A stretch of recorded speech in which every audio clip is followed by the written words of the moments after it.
Our home is more than a dwelling. It's a Christ-centered classroom where every moment holds potential for learning and worship and growth.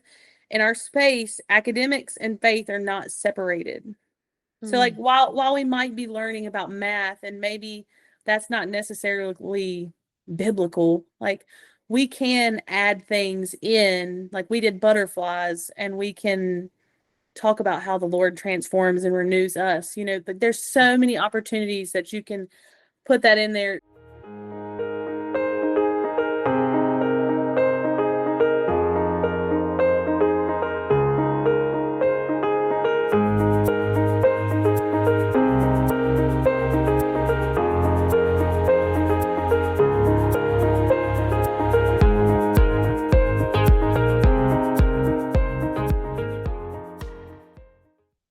Ladies, welcome back to the No Higher Calling podcast. Thank you for joining, whether you're listening to the audio or you're catching the video of this on YouTube. I have Sam Brown with me, and you're in for a treat. We're going to chat about homeschooling today. I love getting inspiration from Sam. We've been Instagram friends. We were trying to figure out how long.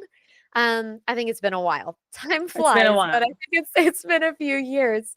But I'm always inspired when she shares what she's doing with her kids and her different resources. And so when the topic came up of homeschooling in the little years getting started, I thought she has got to come on the podcast. So Sam, thank you so much for joining. I'm so happy to be here. I honestly, it's exciting for me because I listen to the podcast, so it's just kind of like a really neat experience. Oh, that is so awesome. So tell us a little bit about yourself. You guys are in ministry and you have littles, and we're in a lot of similar seasons. So Yes, we are. So my husband was a youth pastor for almost 5 years before we moved to Missouri. So we are born and raised from North Carolina. That's the accent, in case you're wondering. So we are high school sweethearts. We grew up around the same town. We did not meet till we were in high school. We just had mutual friends. And neither of us were saved, actually, whenever we met. We did not grow up in the most spiritual homes or anything like that. So as we got older, we started going to church and got more involved. And our pastor at the time that we met, so my husband met our pastor whenever he was visiting his mom in the hospital. And long story short, that's how we kind of got connected back into church and trying to serve the Lord and to do right and stuff like that. So I was saved in 2015, and my husband was saved the year prior to that. And so we served there in North Carolina for about 3.5 years before we moved to West Virginia. Our pastor moved to West Virginia, and so we moved with him. And my husband was his youth pastor there, and then we felt the Lord was calling us here to Missouri, and so there's a church plant here, and so they had about 6 or 7 people whenever we first got here. That was 2 years ago, and so it was 2 years ago this month, actually. So we're excited to be here and to serve the Lord in that capacity. We also have 4 children. Our oldest is Abram, and he is 7, and he's going on 15. I He would, think it's an oldest child yeah, thing. yeah. He would love to be older than he is, but he's 7. He'll be 8 in September. And then our next son is Elias. He turned 6 this past May. And then we have a little girl named Harper. She is 4. And then we have a little firecracker born on the 4th of July, a couple of weeks after we moved to Missouri. He was born here in Missouri. So he is 1, almost 2, but don't make me start crying about that. Oh my goodness. Well, you have an absolutely beautiful family, and congratulations on a decade of salvation. I guess Yes. 2015, 2025. So that is so exciting. It's neat to see Yeah. how God can just absolutely transform a Yep. life. Yep. This September will be my 10 years. I didn't even think about that. Yeah. Wow. Uh, That's exciting to do something special. Yes. Well, that is so wonderful. Okay, so you are a homeschooling mom. You shared your kiddos, shared your ages or their ages. But you homeschool, and you are also in the season of homeschooling little ones, which is very much what Yes. I'm in the thick of. Yes. Yes. And I think we're both very passionate about homeschooling and motherhood and just so many of the same things. But Yes. I know for those in the States, a new school year is about to get started. So everybody's thinking about all those decisions. And I keep hearing from young moms who are kind of just about to step into a homeschooling journey. and they feel so overwhelmed, so Mhm. inadequate, so confused. Where do I even get started? We all want our kids to succeed. We do. And Sure. I just saw something recently that showed, I think it was a first grade readiness list from the 1970s and from today, and the difference in what they are considering ready. And so there's such a push on kids, on parents, on educators to what is success? What bars should our kids be hitting?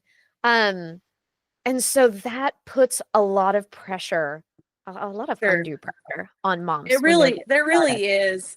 And Mm, I'm not sure what you were looking at, but I can almost imagine that the expectations for years prior, like 1960s, mhm. 1970, were a lot lower than they are now.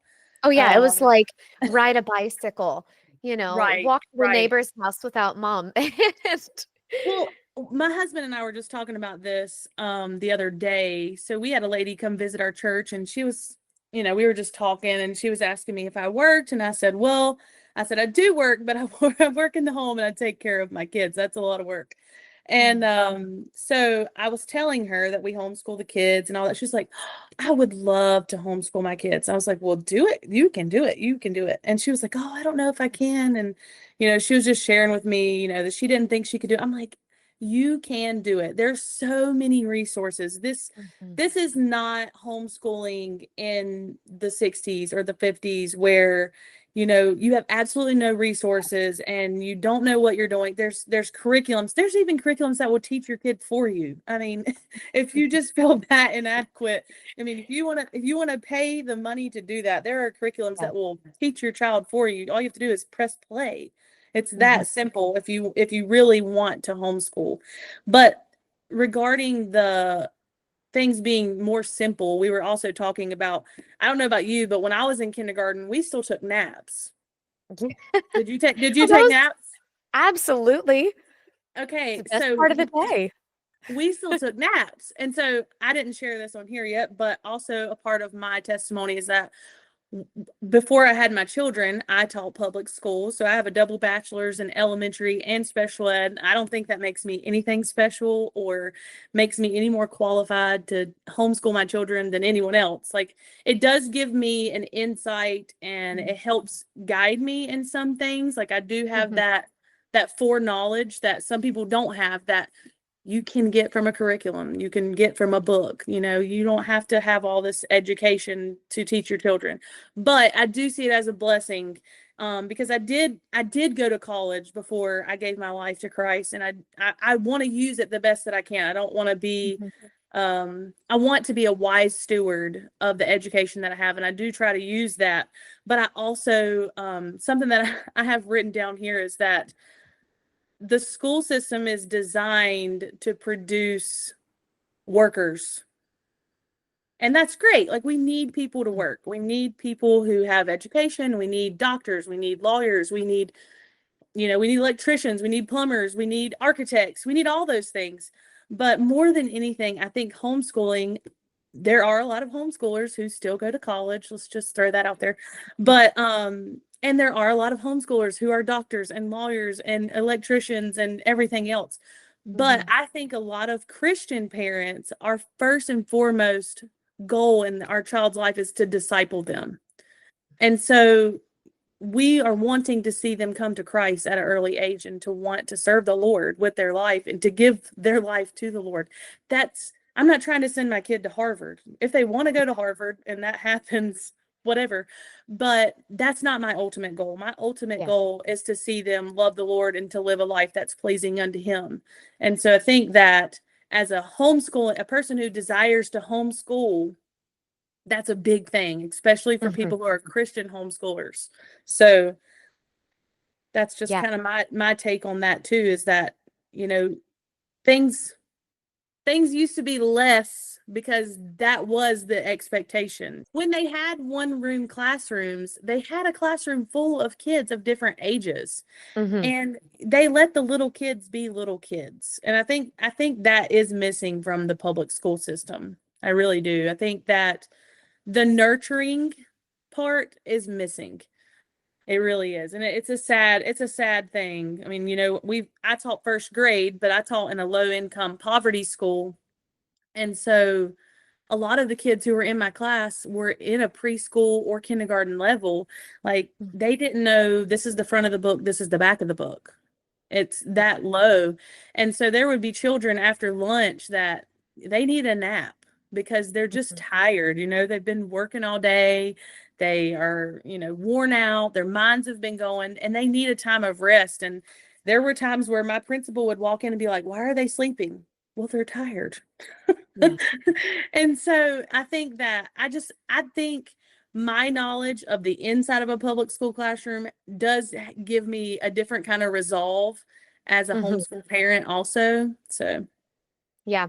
Well, I mean, in so many angles, whether it's education or just life culture in general, I feel like we are trying to get our kids to grow up way too fast. way I too mean, we fast. have so pursued academia and all the extracurriculars and everything that it's so sad. But you look at some kids' schedules and there's no time for playing outside or for making arts and crafts or all of those beautiful things that like we had in our childhood that we Yeah. weren't robbed of Yeah. because, oh, yeah, like Harvard's the goal. We got to get there. And again, like I want my kids to have a great education. Like my Sure. goal is for them to be able to pursue whatever God has for them. So that Right. means I do need to pursue a level of excellence. We do need to make sure that you know these things. But like, again, keeping your priority a priority and Sure. remembering that there's time. There's time. There's And time. when they're 6, when they're 5, 6, 7, you don't have to be learning Latin and your multiplication tables and like that will come. Like right now, just cuddle up on the couch and read a book together. Go outside and have your science lesson, on the back porch. Like there's just so much freedom in that. And I feel like it really and you were talking about this on your Instagram about how homeschooling really is a lifestyle. And I feel It like it's very much is. just a lifestyle of learning. And That spills over into chores, into the kitchen, into everything that we do. yes. And so I'm very blessed that we live in Missouri because the Missouri state laws for homeschooling are very Mhm. relaxed. There's not a lot of, inside, like people from the government trying to tell you what to do, things like that. You just have to meet a certain amount of hours. But for me, it's like we could meet that anytime because every day is learning. Like my Mhm. kid and my kids are always in the kitchen. They're helping. They're life skills. That's so important. That used to be a part of school. Like Mhm. in kindergarten when we were little, they used to have kitchens in the classroom. They don't do that anymore. They used Mhm. to do like gardening projects and, community like helper service type things. They don't do any of that anymore. And it's really sad. And, like they expect a 6-year-old to be reading on a really like a second grade level whenever they're only 5 years old. And for me, I think with my first child, and you were talking about this also, that every child really is different. And Mhm. so I know that there are two types of homeschool parents that they want to start their kids really early. They want their kids to read by, age 4. That's wonderful. Like if your kid is motivated and they want to read by the age 4, go for it. Like my Mhm. oldest, he my oldest is a firstborn. He's a firstborn. He knew all his colors when he was 2 years Yes. old, and he could count to 100 when he was like 3, and he was reading like easy readers when he was 4 years old. My second born's not like that. Mhm. He wasn't really interested in getting up at the table, and he didn't really want to do that. This year, I've just kind of followed his lead a little bit, and we've just gotten what we want to get done, and I don't really push him too hard, and I think this really made him love learning and want to do it more. Yeah. Instead of, because at first I was like, you need to be doing this, he needs to be doing this, he's in kindergarten, and really stressing me and stressing our whole family out because I'm like, he should be doing this, or he should be. Mhm. But now he's just taken off because Yeah. he's getting out books on his own, and he's like, what does this say? What letter is this? What sound does this say? And I'm like, that's when that inquiry comes in, Mhm. where they naturally want to learn. And Yeah. that's when, as a homeschool parent, you can just put the foot on the gas and you can go and follow them. And I think there's a balance of that too, as a homeschooling parent, especially as a Christian. Your children do need to understand obedience, and we need to sit at the table and you need to learn to sit still. But there's also the other side of that is he's a 6-year-old boy and he needs to go run outside. Yeah. And he's not going to be perfectly still. And maybe he does need to stand while he's reading. I mean, let's just get it done, Yeah. And so I think that there has to be a balance of that also. So Yeah. Well, okay. So I talked about at the beginning, I get the question from moms who are just getting started. Where do I even begin? What is important? So how would you answer that question? If somebody's coming to you and you're saying, hey, from my experience in the public school system and homeschooling my own kids, where should I focus in these early years? Where should my time lie? Because it can't be spread out in 20 different things. You can't pursue all of it at once. So right, really yeah. in those, like, I am getting started with my 5, 6, 7-year-old, what would you say? I do think that it's very important that you know your why. Like, why do you want to do this? And I think that that's very important because there are going to be days where you are like, you are getting on a school bus tomorrow. as much as and you're like, I would never tell my children that. I know some people who do, but I would never tell my children that. But there are times in your mind where you think, whew, this would be a lot easier if I just had someone else do this. And so you do have to know why you're doing this. And we're doing this because we're trying to build a foundation of biblical discipleship, right? And so we believe that God has entrusted these little children into our lives, and we need to raise and nurture them in the admonition of the Lord. And my most favorite thing to say about homeschooling is that our home is a home first and it's a classroom second. And that is the order of things. Like, we're going to live our life in our home and our school is second. And so like today, we have like 5 days worth of lessons left and I'm ready to be done. I'm ready to be done. But like today, Daddy was outside and he was changing the oil on the lawnmower, and he was also trying to look at the brakes on our church van, and the boys wanted to go out there. And who am I to rob two little boys? Come sit at the table while Daddy's outside pouring motor oil everywhere. And so they went outside, and guess what? Tomorrow we'll pick up on those lessons. Yes. And I want to throw this out there too, that there has to be a balance for, let's throw the lessons out the window and we have responsibilities. Because I think there are some families who it's like, your kids are 17. Do they even know how to read? Yeah. Because they don't really do school or whatever. But there's also people who are just like, there's no leniency. And I think that's the thing about homeschooling. There has to be a balance between the best of both worlds, and you get to decide. Well, and two, I mean, we're talking specifically about the little years here. So there's a lot more fudging in those years. When you're in high school, people are like, hey, and they're at a maturity level where they can understand, like, no, it's math time. I'm getting my math done. Then I'm free. Then I can go. That's right. Because like but in those little years, yeah. My oldest, there's things that he has a little bit more schoolwork than the other kids because he's going into, he's part in second grade, part in third grade. And so that's also a blessing of homeschooling. Yeah. He can go as fast or as slow as he needs to go. Exactly. But like for him, I'll tell him, he wakes up super early. So I'll tell him, and he's very motivated and task oriented. So like, he has his own little planner, so he knows what he needs to do. So I'll tell him, you need to do these 3 things before, breakfast or whatever. If you want to do, like, tomorrow Daddy's going to go mow the grass at church and you want to go, you need to get these things done. But like for the little ones, like my little girl, we just moved into a new house. She's 4. She doesn't really have a lot of motivation to like really want to do a lot of lessons right now. And I'm fine with that. Like she doesn't want to do formal lessons, but she loves to color. She loves to do little stuff like this, and like she loves that. But sometimes like we just got moved. I'm trying Mhm. to finish up with the boys. I I don't have the brain capacity right now to pull out everything. And so like I'll have sensory bins for her, or like say we're going to do a week about watermelons, and I have like a little notebook of things that I use that I've Mhm. made, also things that I've just printed off. But like say we're going to like this week she was doing this. Mm. It's like a little watermelon Yeah. matching thing. And so this is all colors.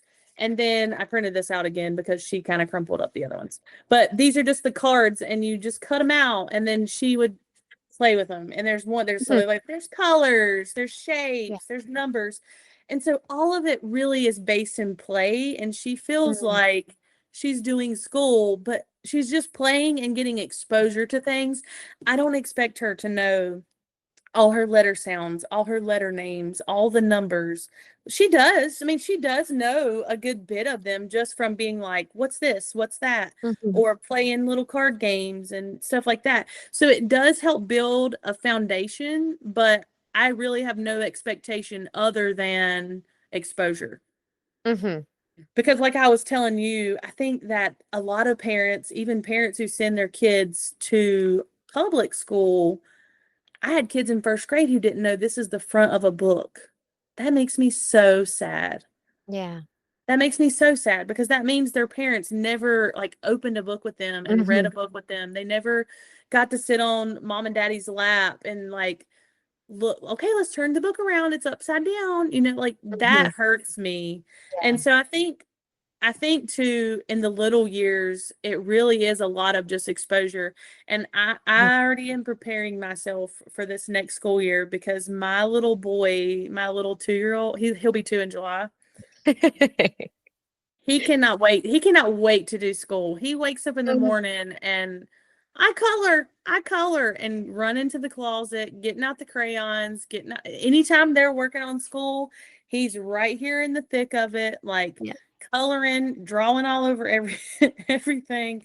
And Mhm. so sometimes it is like that. It's just like welcome to the chaos. And Yes. sometimes I've also I think with that too, you have to teach your other children, your older children, that that comment that I was saying is my favorite, that we're a home first Mhm. and a school second, because your children, your other older children, it teaches them how to be patient with their other siblings too. Mhm. Because guys, he's just one. Like he colored on my paper, and like, they get upset, and I Yeah. hate when that happens. Like you don't want that for your child, and you try to protect and keep that from happening the best you can, but it's inevitable. It will happen because he's Mhm. a baby. But I think it does give good lessons for your older children on how to be caring and kind and patient towards him, Mhm. because he doesn't understand. And two, there are a lot of things that you can do as far as like things you can do with him. And if you want me to go into Mhm. some things like that I do with him, I can do that too. So you just let me know. Yeah, sure. If you want to share a few ideas, because I know there's a lot of moms that are juggling homeschooling and toddlers and all those things. So with your toddler, feel free to do school when they're asleep. Yes. I think that's the first and best advice that I can give you Or at is to least do those subjects like math, the ones that really require brain power. right. Or like Those are, reading. It's, your yes. kids, like I was talking about a minute ago, your kids can get frustrated that there's so much noise or distraction or Mhm. whatever. And I've even told my kids, like, if you feel like it's too loud and you want to go in your room and sit on your bed and do this, you let me Mhm. know. And if you have a question, you can come in here and ask me the question, or I can come in there. And we have like a baby gate that, he can't get back there in their room. So it kind of gives them a little bit of space for that. Mhm. And so I do think that that's important, is that your older kids know that you value that they're trying to concentrate Mhm. and that they're being distracting. And so Yeah. sometimes, I mean, obviously, the first advice is to try to do school when they're sleeping if you can. If you do not do all of it, but the hard parts that you need to do Mhm. during that time. And then Secondly, food. Food is always a motivator. And so a lot of times we will start, this is what's worked for us this past year, this past couple months, honestly, since my toddler has been into everything, is that we will have a very slow morning. We'll have breakfast. Mhm. The kids will play outside. My toddler will play outside. He'll get real tired playing outside, running around, playing in the Mhm. sandbox, all that good stuff.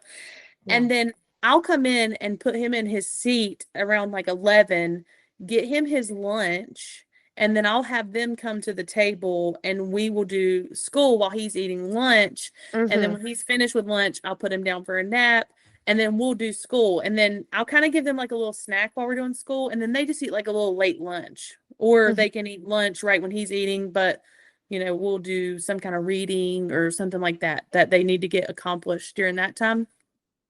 Another option is one of my favorite things, and I feel like this kind of works better for like the 2 going on 3 age. And I've been through this before, so I already am fully gearing up for this stage of life again. Is using table toys. And so Mhm. in my school cabinet, I have these little jars, and they have like counting bears and Mhm. dominoes and little like math cubes, all the things that the kids use for school, like for counters or math, or what I have, stamps, Play-Doh, all that stuff. And I'll put him in his seat, like in his high chair, and let him Mhm. do one of those things. But we don't do that unless it's school Yes. time. So it Yes. makes it super duper special. And Mhm. so, like, he thinks like that's school to him. And so that kind of is where I think, like my little girl right now, she's 4. It kind of rolls into that age too, Mhm. because that's what they think is school. I mean, she's been doing that since she was 2 years old. She's been doing it for 2 years. Yeah. And so that's why just becomes like, oh, this is special. I get to do a sensory bin, or I'm going to do a little matching puzzle, or, Mhm. whatever. I'm going to rip 700 sticky notes off a sticky note pad, and my mom is going to stick them back together at the end so I can do it again tomorrow. And so, but really, that it is that simple, Yeah. like, to do something like that. And then another thing is that there is such a focus on a family. I think one of the most beautiful things about homeschooling is that you have so much extra time as a family. You are literally redeeming the time that you have together. I think it's like over 1,000 hours in a child's life that you're redeeming just by homeschooling. And so I do feel like your siblings, they definitely have their squabbles, but it also makes them closer. And so sometimes I'll have one of my older boys, or even my little girl, that she loves to play with him. That's her baby. She loves him. Mhm. And so one of them will go play with him in the other room, where I know that there's like safe Yeah. toys and nothing he's gonna choke on. You know what I mean? And Mhm. so they'll watch him, or we'll like just do it right over here in the living room. We're here at the Yeah. table. They play with him. He has a little basket of toys. And so I mean that's an option too. And so I think really it is about lowering your expectation that everything is perfect, Mhm. and not everything is as it appears on Instagram. Yes. Because homeschooling is not this portrait mode video where it has trending audio over it. Like, that's Yeah. beautiful. I love it. I do it all the time. I'm so guilty. But, like, in my mind, after we're done, that's how I see it. Like, this beautiful mess that we just made Mhm. together, this beautiful chaos we just survived. And I love it. But I love it. I really Yeah. do. But I do think that some people, when they're first getting started, they're like, this is not as beautiful as I thought it was. And Mhm. it's not always beautiful, and it's not always rainbows, and that's okay. It's not always fun, and it's not always easy, and they don't always want to do it. But guess what? They don't always want to do it if you send them to school either. Yes. No, I think that's all so good. And I love how you were kind of talking about that transition that happens when you start having multiple kids and the little ones are quote unquote doing school. But like you said, homeschooling is really just a lifestyle, and learning can happen in so many ways. And I think Yes. sometimes, like we talked about earlier, you don't want to push them beyond what they're ready. You don't want to make them grow up before they have to. But on the other end, one of the beauties of having them with you is just that they do have that innate curiosity and desire to learn. And you can take Yeah. advantage of all those opportunities. And one of the things I love about a lot of the resources that you have done is it's not this like handing them this huge curriculum book and sit down for the next 8 hours and do pages 20 to 40. It is fun and interactive and colorful. And like, I want to do that. That looks so fun. Like, I want to match my watermelon colors. Yeah. So, before we wrap up this conversation, can you show us some of the stuff that you have put together and how you use that? And I mean, you really have a lot that you've been rolling out even recently. Yes. So honestly, this really started after I came home with my first, like I was teaching still when I had my first, and I worked for 6 months after he was born. Yeah, 6 months after he was born because I was in a contract. I had no intentions of being a stay-at-home mom, but God quickly changed that for me every day leaving that little baby. I could not handle it. My spirit could not handle it. And I know now that it's because God has designed for me to be home with them and to take care of them. And so with that being said, I still have that teacher brain, and Mhm. and first, it started out being like these little things for toddlers. So like this is watermelon. I have I mean, you think of a season or a holiday or whatever, there's something like there's gingerbread, Christmas trees. I have over 140 resources in my Teachers Pay Teacher shop. So what I have here on my table is not even going to touch what all that I have. But there's a lot of stuff. A lot of it is like toddler stuff because that's kind of what I started doing. But now as my kids are getting older, I'm seeing a need for older things. And so Mhm. like for example, I have these. They're like this is like a restaurant menu. So I type these, and this is in my shop too, so you can get it personalized. So this one's like my name is, and it's his first and last name because that's on his level. He's in kindergarten. And then my little girl has one that's like a primary tracing Mhm. thing, and and so there's a bunch of different papers that aren't in here. So this only has 2, 4, 6, 8 slots. So, there's, let's see, his name, his numbers, 1 to 12. This is a calendar, and then this is how many days we've been in school. Okay, I bet you can't see that. Sorry. How many days we've been in school and things like that. And then Mhm. lowercase letters. This is a sentence helper. So he can see the sentence starters. Do you see the shark? And then he can write it in his notebook. Do you see the shark? And then he draws his own picture. And I think that's really important for kindergartners, especially like those who are weary of writing because they don't know how to spell and they don't know how to write. And they're like, I don't want to write because I don't know how. This kind of helps launch them into feeling confident that they can Mhm. write simple sentences with simple words and stuff like Yeah. that. And then I always put the hundreds chart on the back because that's really, really helpful for kindergartners. And then recently, the most recent thing that I've done, so this is what you were talking about, all the little Mhm. things that I do. So these things have lived rent free. I talked about this on my Instagram today. All of these ideas have lived rent free in my mind for, I don't know, the past six years. My oldest son's 7. I started doing when he was 2.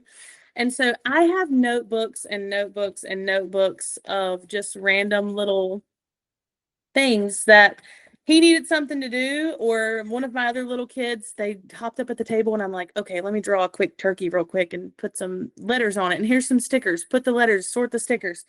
Mhm. And so I am going on my third child going through preschool, and I thought, man, there has to be an easier way to do this for myself. And so I bought an Apple Pencil, and I have an iPad, and so I started drawing those things out, and I'll show you some pages in this. So this is Our Blessed Preschool. This is the first quarter, and these are the printables. So it has a lesson plan book, which the lesson plan book kind of goes through more of like the hands-on activities that you can do. So for example, there's 36 weeks of themed lesson plans. You have like school, letters, numbers, shapes, apples, and it goes all the way through the year. Turkeys, Thanksgiving, Christmas, dinosaurs, spring, garden, all that good fun stuff. And this is really structured to be, I, I know it's called Our Blessed Preschool Curriculum, but I don't really like the word curriculum because I don't really think preschoolers need a curriculum, but I think parents need a curriculum. They need something that they're like, okay, what am I going to do with my kid today? And so, for example, this is like one page. This is a school, like first week of school or whatever. And so Mhm. it's a school bus name craft. And so whenever you get through here, it'll have the pictures. So this is a school bus name craft. This is the colors on the bus. These are little buses that I've drawn for 100 years. Actually, not 100, but like 5 years.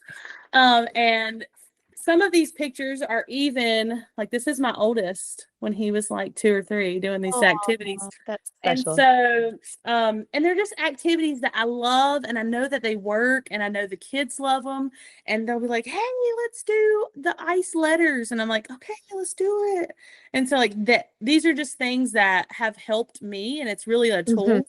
And so, while those things are in there that they can do, like crafts and hands on experiments, things like that, things that you can do, there's also this is used. So, um, Yeah. just like little printables. And there's so many Mhm. extra things in here too. So let's see, like here's the colors on the bus. There's no extra content on here. All she did was match colors. But like for Mhm. example, next year she's going to do this same curriculum, but next year I might put like capital A and lowercase a on this printable and then the sticker will be capital A and lowercase a and she will match the letters of the alphabet. Do I expect her to know every letter of the alphabet? No. But is it nice exposure? Hey, mommy, what letter is this? Yeah. Mhm. So let's see. Then there's little things like this, little printable craft because you want to be the Pinterest mom, but like I don't have the patience to always be the Pinterest mom for everybody. So it fits right in the notebook, and we can just fold Mhm. this up at the end of the year and call it good. Let's see. Yeah. This is Band-Aids Oh, it's for cute. community helpers. So there was like a letter here. Yeah, like so this one was a P Band-Aid. So she Mhm. put all the letter P on here, all the letter U. And so it goes through that way and it's the same way throughout. You have 36 weeks. So like this one is it shows you the painting. This printable will be in the printables. And Mhm. then you have like a little game, a sensory bin, and all of the things that I put in here, I'm thinking like what do I really have at my house that I can just put together that's going to make my life easier? It's going to help serve them. It's going to serve as a tool for me if I'm doing my other kids, or it's like an after nap activity. I used to Mhm. really, even before I was homeschooling with older kids, like the past several years, I've always had kids who wake up after nap and they need something to do. Yeah. And so that's kind of how this was born. And these are I have them printed in workbooks like this because I got them Mhm. printed through the homeschool printing company, but you download it as a PDF and you can print for yourself as many copies as you need. So if you have 4 kids who are going to go through, use it 4 years. Do what Mhm. you need to do. Like as long as you're not selling it or anything like that, you're welcome to do that within your own family. I really want it to be a blessing and a help. I've really tried to make it super affordable because I know that a lot of homeschool families do live off one income. And so, and preschool stuff is really not a top priority, but also it will help you as a tool. So that's kind Mhm. of the most important thing is that you use it as a tool and you don't have to do everything and that you can also use it for multiple years. And in Mhm. the lesson plans too, under every activity, it'll say modifications and it'll say toddlers, something like the colors on the bus. Yeah. Toddler, just do color matching. And then it'll say pre-KK for kinder. And then it'll tell you, add letters or add numbers or Mhm. shapes or CVC words or whatever. And so that's kind of my thought process is that it's something that you can buy one time, you can use for multiple kids, you can use for multiple years. Honestly, a lot of the like hands-on stuff, even my second grade boy is like yes, the other day I was finishing up the pictures for my fourth quarter and we did a lemonade sensory bin. And so it's like water with yellow watercolor in it Mhm. and yellow cups and like real lemons with a lemon squeezer. And he was like, I want to do that. Yeah. And that really is too important to me that everybody kind of gets in Mhm. on that too, because it helps keep them busy, but it also motivates the other kids sometimes as like a reward that they can do it too whenever they get done with their responsibilities. So that's kind of, I always want something to kind of serve me on multiple levels. And so that's kind of Mhm. where my mind is at with that. I'm Yeah. hoping, I want to go back and edit the first quarter. I feel like the second, third, and fourth quarter are a lot more um, well thought out than the first quarter. The first quarter is still great the way it is, but I could feel like I could just add so much more. My wheels have been turning about those themes since I've been on the other ones. So I'm gonna go back and I'm gonna add some more things. And if you buy it now, whatever I add in the future, you'll be able to access that forever and ever. Okay. Amen. As long, so whatever price if you buy it right now, any updates that I make, any things that I add to it, and I'm sure that I'll put other themes, anything that I add to it, they'll be able to download for free. But with Okay. that being said, because it's just a PDF right now, I'm really, really trying. I'm going to edit that first quarter and I'm going to get it put on Amazon as soon as I get that done. So it'll have the teacher's manual with all four quarters, Mhm. and then it'll have the student or the child workbook with all four quarters, and hopefully we'll get that on Amazon before school starts. That's my goal. So we'll see how that Nice. goes. Well, that is so awesome. And I will be sure to get the links where everybody can find all of that and put those down in the comments and the show notes. But I think it's just so much fun and exciting. Like I said, like I want to play with the lemonade bin. Like that sounds like you said, a fun family activity. And I think in these little years, just take a deep breath and just have fun. Do life together, Yes. learn together, Yes. laugh together. Um, and there's plenty of time for you to figure out. We talked earlier, sometimes it takes you a bit to find your groove. What works for us? What doesn't work for us? What works for this kid doesn't work for that kid. And as years go on, things get a lot more detailed and fine-tuned and Yeah. intense. But these little years are just so much fun. I love that you use the word exposure. A lot of this is just an introduction to really the Right. rest of their lives, words, numbers, Yes. just things that are going to be a part of their everyday. That's So true. getting to make that fun in childhood is just such a special thing to get to do together. Yes, that's true. And honestly, I think one of the most important, I wrote this down and I really do want to share this. And it says, Yeah. our home is more than a dwelling. It's a Christ-centered classroom where every moment holds potential for learning and worship and growth. In our space, academics and faith are not separated. So like Mm, while we might be learning about math and maybe that's not necessarily biblical, like we can add things in, like we did butterflies, and we can talk about how the Lord transforms and renews us, but there's yeah. so many opportunities that you can put that in there together. But and where I'm kind of going with that is that we were talking about styles, and Mhm. every person has their own style for homeschooling. But the thing is there is no curriculum, there's no replacement for a parent who's led by the Holy Spirit Yeah. to homeschool their child. You know, whenever you were holding a baby in a pitch black dark room with a sound machine on and trying to figure out why your little baby was crying, and you figured it out and you survived and you made it. God brought you through those nights, and God's going to bring you through homeschooling too. If you really Mhm. feel like God is leading you in the direction to homeschooling, I would just encourage you just to take the step out of the boat and to take the Lord's hand and to just trust him and to do it. And Mhm. you can't do it on your own. There's no way in this world that you can do it on your own. You can only do it through the Holy Spirit guiding you, and it is going to require patience, and it's going to require dedication, and it's going to require discipline, and it's going to require a lot of balance like we've talked about throughout this whole episode. And I think there's a lot of things that you have to remember too about the Lord's grace, that you can't do it all. Mhm. Sometimes there's going to be dishes in the sink, and sometimes maybe you're folding laundry while your kid's doing spelling words. That's okay.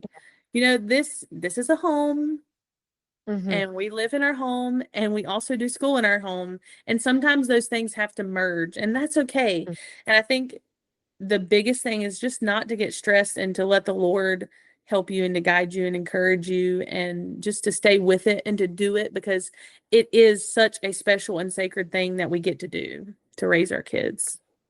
Yeah. Well, Sam, thank you so much. This has been such a fun conversation that I have been looking forward to having with you. I think we could just keep going for hours and We hours. could. There's laundry to fold, right?